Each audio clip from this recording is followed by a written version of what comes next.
Hi everyone, welcome back to my YouTube channel. കുറച്ച് പേര് എനിക്ക് ഇൻസ്റ്റഗ്രാമിലൊക്കെ മെസ്സേജ് ഇട്ടിട്ട് പറഞ്ഞിട്ടുണ്ടായിരുന്നു, അതുപോലെ കമൻസിലൊക്കെ അറിയിച്ചിട്ടുണ്ടായിരുന്നു ക്ലാസ് കണ്ടിന്യൂ ചെയ്യാമോ. ക്ലാസ് മീൻസ് ഫോർ ക്ലീ പ്രിപ്പയറിംഗ് സ്റ്റുഡൻസ്. ഓക്കെ, അപ്പോൾ അവർക്ക് വേണ്ടിയിട്ട് ഏറ്റവും ഇമ്പോർട്ടൻ്റ് ആയിട്ടുള്ള പോർഷൻസ് ഫോക്കസ് ചെയ്തുകൊണ്ട് വീഡിയോസ് ചെയ്യാമോ എന്നൊക്കെ ചോദിച്ചു. അപ്പം എൻ്റെ ഒരു എക്സ്പീരിയൻസിൽ ഞാൻ കുറച്ച് സ്ട്രഗിൾ ചെയ്തിട്ടുണ്ട് കുറച്ച് കാര്യങ്ങളിൽ. അതായത് നമ്മൾ കേട്ടിട്ടില്ലാത്ത കുറേ കാര്യങ്ങളായിരിക്കുമല്ലോ ലോയിൽ പഠിക്കുന്നുണ്ടാവുക. അപ്പോൾ അങ്ങനെ നോക്കുമ്പോൾ ലാൻഡ്മാർക്ക് കേസസ്, ലീഗൽ മാക്സിംസ്, അങ്ങനെയുള്ള സംഭവങ്ങളൊക്കെ പഠിക്കാനായിട്ട് ഞാൻ കുറച്ച് സ്ട്രഗിൾ ചെയ്തിട്ടുണ്ടായിരുന്നു. അപ്പം ലീഗൽ മാക്സിംസിൻ്റെ വീഡിയോ ഞാൻ ഓൾറെഡി ഇട്ടിട്ടുണ്ട്. അപ്പോൾ അതിനെനിക്ക് കുറച്ച് ഫീഡ്ബാക്സ് ഒക്കെ വന്നു. Thank you so much. പിന്നെ അതുപോലെ കവർ ചെയ്യാൻ പാടുള്ളൊരു പോർഷനാണ് ലാൻഡ്മാർക്ക് കേസസ് എന്ന് പറയുന്നത്. അപ്പോൾ ഏതൊക്കെ കേസസ് ആണ് ഇമ്പോർട്ടൻ്റ് ആയിട്ടുള്ളത് എന്നാണ് ഈ വീഡിയോയിൽ ഞാൻ പറയാനുള്ളത്. അപ്പം ഞാൻ ഞാൻ പ്രീവിയസ് ഇയർ ക്വസ്റ്റ്യൻസും അതുപോലെ എൻ്റെ ഒരു അഭിപ്രായത്തിൽ ഞാനിപ്പോൾ 4th ഇയർ ആയി. അപ്പം എൻ്റെ ഒരു അഭിപ്രായത്തിൽ ഞാൻ ഈ പറയാൻ പോകുന്ന 14 കേസസ് മാത്രം നിങ്ങൾ നോക്കിയാൽ മതി. ഓക്കെ, വേറെ ഒരു കേസും നിങ്ങൾ നോക്കണ്ട. വേറെ ഏതെങ്കിലും കേസ് വന്നാൽ എന്നെ നിങ്ങൾ സ്യൂ ചെയ്യരുത് കേട്ടോ. പക്ഷേ ഈ 14 കേസസ് ആണ് നിങ്ങൾ ഇമ്പോർട്ടൻ്റ് ആയിട്ടും മിസ് ചെയ്യാൻ പാടില്ലാത്ത കേസസ്. ഓക്കെ, അപ്പോൾ ഞാനത് നോട്ട് ചെയ്ത് വെച്ചിട്ടുണ്ട്. ഇത് ഒരു 4 കേസ് പഠിക്കേണ്ട ഒരു എളുപ്പ രീതിയും നിങ്ങൾ എങ്ങനെയാണ് ലാൻഡ്മാർക്ക് കേസ് പഠിക്കേണ്ടത് എന്നും കൂടെ ഞാൻ നിങ്ങൾക്ക് പറഞ്ഞുതരാം. ഓക്കെ, അപ്പോൾ നമുക്ക് നേരെ വീഡിയോയിലോട്ട് പോകാം. ക്ലീക്ക് പ്രിപ്പയർ ചെയ്യുന്ന പിള്ളേരെന്നുള്ള നിലയിൽ ചെയ്തു വരുന്നൊരു മിസ്റ്റേക്കാണ് വാരി വലിച്ച് പഠിക്കുക എന്ന് പറയുന്നത്, അല്ലെങ്കിൽ അവിടെ നിന്ന് ഇവിടെ നിന്നൊക്കെ കിട്ടുന്നത് വെച്ചിട്ട് പഠിക്കുക എന്നുള്ളത്. അപ്പോൾ അങ്ങനെ നോക്കാതെ നിങ്ങൾക്ക് എത്രയാണ് പഠിക്കേണ്ടത് എന്ന് ആദ്യം ഒന്ന് നോട്ട് ചെയ്യുക. എനിക്ക് വന്ന മിസ്റ്റേക്കാണ് നിങ്ങൾക്ക് ഷെയർ ചെയ്ത് തരുന്നത് കേട്ടോ. First of all, landmark cases എന്ന് നിങ്ങൾ അടിച്ചു നോക്കുമ്പോഴേ വരുന്ന ആദ്യത്തെ ഒരു കേസായിരിക്കും Kesavananda Bharati versus state of Kerala. Okay, അപ്പോൾ ആ കേസിലേക്ക് എത്തിച്ച കുറച്ച് കാര്യങ്ങളുണ്ട്, കുറച്ച് കേസസ് ഉണ്ട്. ആ കേസ് നിങ്ങൾ ആദ്യം കവർ ചെയ്യുക. അപ്പോൾ ലാൻഡ്മാർക്ക് കേസിൽ ഞാൻ ആദ്യം പറയാൻ പോകുന്ന 4 കേസുകൾ. ഓക്കെ, ഈ പറയാൻ പോകുന്ന 4 കേസുകൾ നിങ്ങൾ ഒരുമിച്ച് പഠിക്കണം. ഷ, സ, ഗോ, കെ. ഓക്കെ, ഈ 4 കേസുകൾ നിങ്ങൾ ഒരുമിച്ച് പഠിക്കണം. എവിടെ ലാൻഡ്മാർക്ക് കേസ് എന്ന് കേൾക്കുമ്പോഴേ നിങ്ങൾ ആദ്യം ഓർമ്മിക്കേണ്ട ഈ 4 കേസുകളാണ്. അപ്പം ആദ്യത്തെ ഷ for Shankari Prasad versus union of India. അത് 1951 കേസാണ് കേട്ടോ. സെക്കൻഡ് വരുന്നത് Sajjan Singh versus state of Rajasthan, 1965 കേസാണ്. ഓക്കെ, 1951, 1965. അടുത്തത് Golaknath versus state of Punjab. Okay, 1967 കേസാണ്. ആൻഡ് ഫൈനലി 1973 നമ്മുടെ സ്വന്തം Kesavananda Bharati versus state of Kerala. അപ്പോൾ ഈ കേശവാനന്ദ ഭാരതി ഒരു ഡോക്ടറിനുണ്ട്. ആ ഡോക്ടറിലേക്ക് എത്തിച്ച പിറകോട്ടുള്ള 3 കേസുകളും ഇതിൻ്റെ കൂടെ പഠിക്കാം. Okay, that doctrine is called doctrine of basic structure. അപ്പം ഞാനിത് ഓരോ കേസും എന്താണെന്ന് പറഞ്ഞുതരാം. ഫസ്റ്റ് കേസ് വരുന്നത് Shankari Prasad versus union of India ആണ്. ആ കേസിൽ കോടതി പറഞ്ഞതെന്ന് വെച്ചാൽ നമ്മുടെ പാർലമെൻറ്റിന് എല്ലാ പാർട്ടും including provisions of fundamental right amend ചെയ്യാനുള്ള പവർ ഉണ്ട് എന്നാണ് കോടതി ആ ഒരു കേസിൽ പറഞ്ഞത്. ഓക്കെ, അപ്പോൾ ശങ്കരി പ്രസാദിൽ എന്താ പറഞ്ഞത്? The parliament have the power to amend all provisions of constitution, അത് including the provisions of fundamental right. Okay, രണ്ടാമത്തെ കേസ് എന്ന് പറയുന്നത് Sajjan Singh versus state of Rajasthan. ഈ കേസിലും നമ്മുടെ ശങ്കരി പ്രസാദിൽ പറഞ്ഞ അതേ സംഭവം തന്നെയാണ് നമ്മുടെ കോടതി ഊന്നി പറഞ്ഞത്. അതായത് എല്ലാ പാർട്ടും നമ്മുടെ പാർലമെൻറ്റിന് അമെൻഡ് ചെയ്യാം. അപ്പോൾ ഈ 2 കേസ് ഒരുമിച്ച് പഠിക്കാം. അത് കഴിഞ്ഞിട്ട് വരുന്ന നമ്മുടെ Golaknath versus state of Punjab എന്ന് പറയുന്ന കേസിൽ നമ്മുടെ കോടതി ഈ പറഞ്ഞ 2 കേസിനും ഓപ്പോസിറ്റ് ആയിട്ടാണ് പറഞ്ഞത്. നമ്മുടെ പാർലമെൻറ്റിന് എന്ത് ചെയ്യാൻ പറ്റില്ല, ഫണ്ടമെൻ്റൽ റൈറ്റ്സ് അമെൻഡ് ചെയ്യാനുള്ള പവർ ഇല്ല, വേറെ എന്തുവാണോ അമെൻഡ് ചെയ്യാം. ഓക്കെ, ഇങ്ങനെയാണ് നമ്മുടെ ഗോലക്നാഥിൽ പറഞ്ഞത്. ഓക്കെ, ഗോലക്നാഥിൻ്റെ കേസ് കേൾക്കുമ്പോൾ നിങ്ങൾ ഓർമ്മിക്കാനുള്ള ഒരു വാക്കെന്ന് പറയുന്നത് it's prospective over ruling.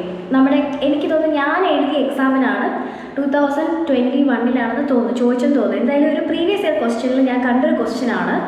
Prospective over ruling ഇന്ത്യയിൽ ആദ്യമായിട്ട് ഉപയോഗിച്ച കേസ് ഏതാണ്?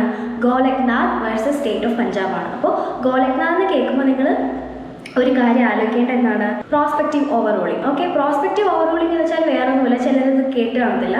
എന്ന് വെച്ചാൽ കോടതി മുമ്പുള്ളൊരു ഡിസിഷൻ, അതായത് പ്രീസിഡൻറ്റ്, ആ പ്രീസിഡൻറ്റിനെ ഓവർടേൺ ചെയ്തിട്ട് അതിൽ വരുന്ന ഡിസിഷൻ ഇനി തൊട്ടുള്ള കേസുകളിൽ അപ്ലൈ ചെയ്യാം എന്നുള്ളൊരു ഡോക്ട്രിനാണ് പ്രോസ്പെക്റ്റീവ് ഓവർ റൂളിംഗ്. അതിന് റിട്രോസ്പെക്റ്റീവ് ഇഫക്റ്റ് ഇല്ല, അതായത് കഴിഞ്ഞു പോയ ഡിസൈഡ് ചെയ്ത കേസുകളിൽ ഇത് ആപ്ലിക്കബിൾ അല്ല. ഓക്കെ, അപ്പം പ്രോസ്പെക്റ്റീവ്, ഇനിയുള്ള ഫ്യൂച്ചർ കേസുകളിൽ ഈ ഒരു ഡിസിഷൻ നമുക്ക് അപ്ലൈ ചെയ്യാം എന്ന് പറയുന്ന ഒരു ഡോക്ട്രിനാണ് പ്രോസ്പെക്റ്റീവ് ഓവർ റൂളിംഗ്. ഓക്കെ, അപ്പോൾ അത് ആദ്യമായിട്ട് യൂസ് ചെയ്ത കേസാണ് നമ്മുടെ ഗോലക്നാഥിൻ്റെ case. Finally coming to Kesavananda Bharati 1973 കേസാണ്. സോ ഇതിൽ നമ്മുടെ ഗോലക്നാഥിൻ്റെ കേസ് തിരിച്ച് ഓവർറൈഡ് ചെയ്തിട്ട് കോടതി പറഞ്ഞു പാർലമെൻറ്റിന് ഫണ്ടമെൻ്റൽ റൈറ്റ്സും അമെൻഡ് ചെയ്യാം, അതിനുള്ള പവറുണ്ട്. പക്ഷേ പ്രൊവൈഡഡ് ദാറ്റ് അതിൻ്റെ ബേസിക് സ്ട്രക്ചർ വയലേറ്റ് ചെയ്യാൻ പാടില്ല. നമ്മുടെ കോൺസ്റ്റിറ്റ്യൂഷനിലെ ഫണ്ടമെൻ്റൽ റൈറ്റ്സ് എന്ന് പറയുന്നത് it forms the basic structure. അതിൻ്റെ also preamble also forms the basic structure. Parliament pass ചെയ്യുന്ന ഏതെങ്കിലും ഒരു നിയമം if it infringes any of the fundamental rights, അതിനെ it will be declared as violative of this doctrine of basic structure. Kesavananda Bharati എന്ന് കേൾക്കുമ്പോൾ നിങ്ങൾ ഓർമ്മിക്കേണ്ട ഒരു ഓർമ്മിക്കേണ്ട ഒരു വാക്കാണ് doctrine of basic structure. And also one thing, Kesavananda ഭാരതിയിലാണ് largest bench ever in supreme court.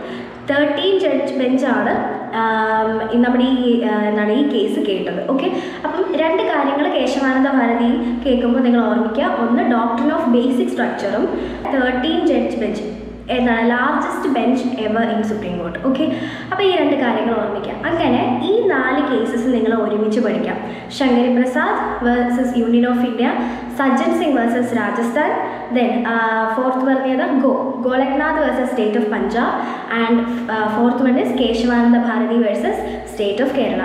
ഇത് നിങ്ങൾക്ക് എൻട്രൻസിന് മാത്രമല്ല, നിങ്ങൾ എൻട്രൻസ് എഴുതി കോളേജിൽ കയറി ഫൈനൽ ഇയർ വരെയും കൺഫ്യൂഷൻ ഇല്ലാതെ പഠിക്കാൻ ഒരു ട്രിക്കാണ് ഞാൻ നിങ്ങൾക്ക് പറഞ്ഞു തന്നത്. ഓക്കെ, ഷ സ ഗോ കെ. ഓക്കെ, നിങ്ങൾക്ക് മാറിപ്പോകരുത്, ഇയറും ജസ്റ്റ് നോട്ട് ചെയ്ത് വയ്ക്കാം. ഓക്കെ, അപ്പോൾ 4 കേസായി. ഇനി ഞാൻ പറയാൻ പോകുന്നത് അങ്ങനെ പ്രത്യേകിച്ച് ഓർഡറൊന്നുമില്ല, ഇമ്പോർട്ടൻ്റ് ആയിട്ടുള്ള കേസ് നമുക്ക് കവർ ചെയ്ത് പോകും. ഒരു കേസാണ് Ahmed Khan versus Shah Bano Begum. Family law പഠിക്കുമ്പോൾ, അതായത് നിങ്ങളിപ്പോൾ എൻട്രൻസിന് കഴിഞ്ഞ് കോളേജിൽ കയറിയാലും ഫാമിലി ലോ പഠിക്കുമ്പോൾ നിങ്ങൾ മറന്നു പോകാതിരിക്കുന്ന ഒരു കേസാണ് എന്താണ്, ഷാ ബാനോ ബീഗത്തിൻ്റെ case. Ahmed Khan versus Shah Bano Begum, which is related to section 125 of CRPC, അതായത് ഡിവോഴ്സ്ഡ് മുസ്ലിം വുമൻ്റെ മെയിൻ്റനൻസുമായിട്ട് റിലേറ്റഡ് ആയിട്ടുള്ള കേസാണ് Shah Bano Begum. Okay, Ahmed Khan versus Shah Bano Begum. Okay, ഇതാണ് 5ാമത്തെ കേസ്. 6ാമത്തെ ഒരു കേസാണ് MC Mehta versus union of India, which is related to absolute liability. നിങ്ങൾ ടോർട്ടൊക്കെ പഠിക്കുമ്പോൾ ഈ ഒരു കേസ് കവർ ചെയ്യും, അബ്സല്യൂട്ട് ലയബിലിറ്റി കവർ ചെയ്യും. എന്ന് വെച്ചാൽ ഫാക്ടറീസിൽ നിന്നും അതിൻ്റെ പ്രോഡക്ട്സ് കൊണ്ട് എന്തെങ്കിലും നാശനഷ്ടങ്ങൾ ഉണ്ടാവുകയാണെങ്കിൽ അതിന് ലയബിളാണ്, സ്ട്രിക്ട്ലി ലയബിളാണ് എന്ന് പറയുന്ന കേസാണ് നമ്മുടെ MC Mehta versus union of India കേട്ടോ. അപ്പോൾ അതാണ് MC മെഹ്ത കേസ്, 6ാമത്തെ കേസ്. 7ാമത്തെ കേസ് എന്ന് പറയുന്നത് it's Vishaka versus state of Rajasthan. Vishaka എന്ന് കേൾക്കുമ്പോൾ നിങ്ങൾ മറക്കേ ചെയ്യരുത് സെക്ഷൽ ഹറാസ്മെൻറ്റ് ഇൻ വർക്ക് പ്ലേസിലെ സെക്ഷൽ ഹറാസ്മെൻറ്റുമായിട്ട് റിലേറ്റഡ് ആയിട്ടുള്ള കേസാണ് Vishaka versus state of Rajasthan. Okay, പിന്നെ ഞാൻ നോട്ട് ചെയ്തൊരു case it's NALSA versus union of India. It is very important. അതായത് ട്രാൻസ്ജെൻഡേഴ്സിനെ 3rd ജെൻഡറായിട്ട് ഐഡൻറ്റിഫൈ ചെയ്തൊരു കേസാണ് നാൽസ വേഴ്സസ് യൂണിയൻ ഓഫ് ഇന്ത്യ. ഇത് ഞാനൊക്കെ പഠിക്കുമ്പോൾ ഞാൻ നോട്ട് ചെയ്യാത്തൊരു കേസായിരുന്നു. ഓക്കെ, അപ്പോൾ അതാണ് NALSA versus union of India. അപ്പോൾ 8 കേസായി. Marbury versus Madison, which established principle of judicial review. Okay, നിങ്ങൾ ഇത് പഠിക്കുന്നത് അഡ്മിനിസ്ട്രേറ്റീവ് ലോ ഒക്കെ പഠിക്കുമ്പോൾ ഈ ഒരു കേസ് കവർ ചെയ്യുന്നുണ്ട്. എന്താണ് Marbury versus Madison? Judicial review principle establish ചെയ്ത കേസാണ് മാർബറി വേഴ്സസ് മാഡിസൺ. ഓക്കെ, അങ്ങനെ 9 കേസായിട്ടുണ്ടേ. അതുപോലെ വേറൊരു കേസാണ് Minerva Mills versus union of India. ഇതിലും കോടതി പറഞ്ഞതെന്ന് വെച്ചാൽ നമ്മുടെ പാർലമെൻറ്റ് ഒരുപാട് പവർ യൂസ് ചെയ്ത് കോൺസ്റ്റിറ്റ്യൂഷനെ ഡെസ്ട്രോയ് ചെയ്യരുത് എന്ന് പറഞ്ഞൊരു കേസാണ്. അതായത് 42nd അമെൻമെൻറ്റിനെ ചാലഞ്ച് ചെയ്ത ഒരു കേസ്. ഓക്കെ, അത് വലിയ ഇമ്പോർട്ടൻ്റ് അല്ല, അങ്ങനെ ചോദിക്കില്ല എന്നാണ് എൻ്റെ വിശ്വാസം. എന്നാലും നിങ്ങളിത് നോട്ട് ചെയ്ത് വയ്ക്കുക, Minerva Mills versus union of India. പിന്നെ ഒരു കേസ് എന്ന് പറയുന്നത് justice KS Puttaswamy versus union of India. Puttaswamy എന്ന് കേൾക്കുമ്പോൾ നിങ്ങൾ റൈറ്റ് ടു പ്രൈവസി ഓർമ്മിക്കുക. ഓക്കെ, അത് മാത്രം മതി. റൈറ്റ് ടു പ്രൈവസി എന്ന് കേൾക്കുമ്പോൾ ആ ഓപ്ഷനിൽ എവിടെയെങ്കിലും പുട്ടുസ്വാമി കേസ് ഉണ്ടെങ്കിൽ അതങ്ങ് മാർക്ക് ചെയ്ത് വെക്കുക. ഓക്കെ, അപ്പോൾ റൈറ്റ് ടു പ്രൈവസി വേർഡിക്റ്റ് വന്ന കേസാണ് പുട്ടുസ്വാമിയുടെ case. Okay, Puttaswamy versus union of India. അടുത്ത് വരുന്നൊരു case it is Indira Sawhney versus union of India.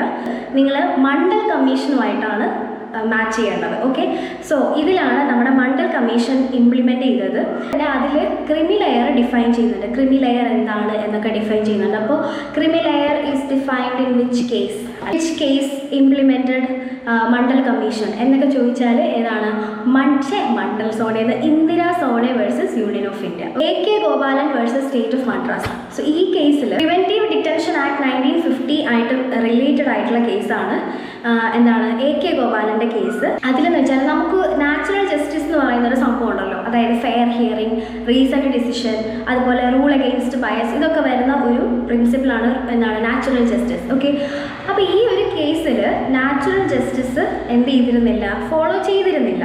Fair ട്രയലിനുള്ള ഒരു കണ്ടീഷൻ അതിവിടെ ചെയ്തിരുന്നില്ല. ആർട്ടിക്കിൾ 14 അതുപോലെ 19, 21 വയലേറ്റീവ് ആണെന്ന് പറഞ്ഞിട്ട് റിട്ട് പെറ്റീഷൻ കൊടുക്കുകയാണ് ചെയ്തത്. അപ്പോൾ നിങ്ങൾ ഫാക്ട്സ് ഒന്നും നോക്കണ്ട. അപ്പോൾ ഈ ഒരു കേസ് എന്ന് പറയുന്നത് which is related to preventive detention act.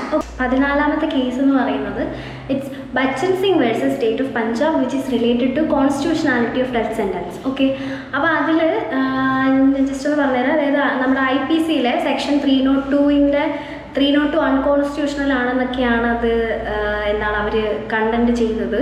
പക്ഷെ അതിൽ കോർട്ട് പറഞ്ഞു it's not unconstitutional because death sentence എന്ന് പറഞ്ഞാൽ it's a kind of punishment which will be applicable or which will be imposed under rarest of rare കേസസിലൊക്കെ. അതാണ് സംഭവം. Just it's related to constitutionality of death sentence. അപ്പം ഇത്രയും കേസുകളാണ് നിങ്ങൾ എന്താണ് നോക്കാനുള്ളത്. പിന്നെ ഒരു കേസ് കൂടെ ഉണ്ട്, അത് ഭയങ്കര ഇമ്പോർട്ടൻ്റ് അല്ല. Vidyavati versus state of Rajasthan എന്നാണ് കേട്ടോ. അപ്പോൾ അതിൽ state is liable for the actions of their employees എന്നുള്ളതാണ്. അതായത് അവരുടെ തൊഴിലാളികൾ ചെയ്യുന്ന അല്ലെ അവരുടെ വർക്കേഴ്സ് ചെയ്യുന്ന ആക്ടിവിറ്റീസിന് സ്റ്റേറ്റും ലൈബിളാണ് എന്നുള്ളൊരു case like any other employers. Okay, അപ്പോൾ അങ്ങനെ ഒരു കേസാണ്. സോ ഈ കേസ് നിങ്ങൾ പഠിക്കുന്ന ടോർട്ടിൽ സ്റ്റേറ്റിൻ്റെ ലയബിലിറ്റി പഠിക്കുമ്പോൾ നിങ്ങൾ ഈ സംഭവം പഠിക്കുക, ഈ ഒരു കേസ് കവർ ചെയ്യുന്നതാണ്. അപ്പോൾ ഇത് അത്ര വലിയ ഇമ്പോർട്ടൻ്റ് അല്ല, പക്ഷെ എന്നാലും ജസ്റ്റ് നോക്കി വെക്കുക. ഓക്കെ, അങ്ങനെ 15 കേസുകളാണ് ഞാൻ പറഞ്ഞത്. അപ്പോൾ ഇത്രയും കേസുകൾ നിങ്ങൾ ഒഴിച്ചുകൂടാൻ പറ്റാത്ത കേസുകളാണ്. ഇത് നോക്കിയിട്ടേ നിങ്ങൾ പോകാവൂ. ഇതിൽ നിന്നൊക്കെ കുറേ ചോദിച്ചിട്ടുണ്ട്. കേശവാനന്ദ ഭാരതിയുടെ കേസ് ചോദിച്ചിട്ടുണ്ട്, ഗോലക്നാഥിൻ്റെ കാര്യം ചോദിച്ചിട്ടുണ്ട്, പിന്നെ MC മെഹത്തയുടെ കേസ് ചോദിച്ചിട്ടുണ്ട്. അതുപോലെ ഇമ്പോർട്ടൻ്റ് ആയിട്ടുള്ള കേസുകൾ നമ്മുടെ വിശാഖ വേഴ്സസ് അതായത് sexual harassment in work place. അപ്പോൾ ഇതൊക്കെ ചോദിച്ച കേസുകളാണ്. ഓക്കെ, അപ്പം ഈ കേസുകളൊന്നും നിങ്ങൾ മിസ് ചെയ്യാതെ കവർ ചെയ്ത് പോവുക. നിങ്ങൾ പ്രിപ്പയർ ചെയ്യുന്ന പിള്ളേരല്ലേ, അപ്പോൾ നിങ്ങൾക്ക് ഇതൊക്കെ തന്നെയായിരിക്കും ചോദിക്കുന്നത്. ഭയങ്കര ഡീപ്പായിട്ടൊന്നും പോകത്തില്ല എന്നാണ് എൻ്റെ വിശ്വാസം. ഓക്കെ, അപ്പം ഇതെന്തായാലും നിങ്ങൾ മിസ് ചെയ്യാതെ കവർ ചെയ്യുക. ഇത്രയും മാത്രം നിങ്ങൾ നോക്കിയാൽ മതി കേട്ടോ. അപ്പം അത്രേ ഉള്ളൂ വീഡിയോ.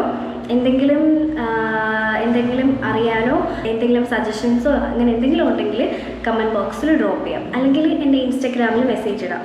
ഓക്കെ ഗൈസ്, അപ്പോൾ അത്രേ ഉള്ളൂ. Happy study. Bye bye.